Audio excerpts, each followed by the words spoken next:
Congress rally की जोरदार तैयारियां। आगामी 28 दिसंबर को नागपुर के दिघोरी नाका उमरेड रोड स्थित एक मैदान पर होने जा रही है। कांग्रेस की है तैयार हम रैली को पार्टी द्वारा ऐतिहासिक बनाने की तैयारी शुरू कर दी गई है। कांग्रेस के स्थापना दिवस पर आयोजित इस रैली में 10 लाख लोगों के जुटने का लक्ष्य रखा गया है।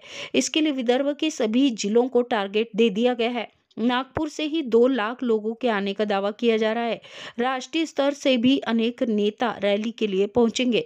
इसके लिए नागपुर में सभी छोटे बड़े होटलों के करीब 550 कमरों को बुक किया गया है। इसके अलावा नेता व कार्यकर्ताओं को लाने के लिए 750 निजी गाड़ियों को आरक्षित किया गया है। गाड़ियां कम पड़ रही थी, इसलिए बाहर से गाड़ियां मंगाई गई है। शनिवार को कांग्रेस प्रदेश अध्यक्ष नाना पटोले सहित अनेक नेताओं ने मैदान का दौरा कर व्यवस्था का जायजा लिया। नाना पटोले ने कहा है कि भाजपा विरोध में यह रैली सभी रिकॉर्ड तोड़ेगी। इससे कार्यकर्ताओं को नई दिशा मिलेगी। कारण की आमचे सगळे राष्ट्रीय नेते या ठिकाणी येणार आहेत। स्थापना दिवस या ठिकाणी साजरा केला जातो आहे, त्यामुळे एक मोठी गॅदरिंग या ठिकाणी होईल आणि हे देशाचं मध्यवर्ती भाग आहे आणि हम है तैयार असं या कार्यक्रमाचं स्लोगन आहे।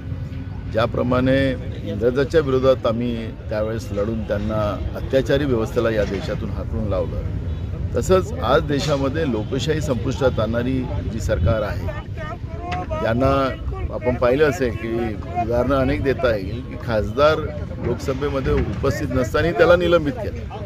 म्हणजे विरोधकांना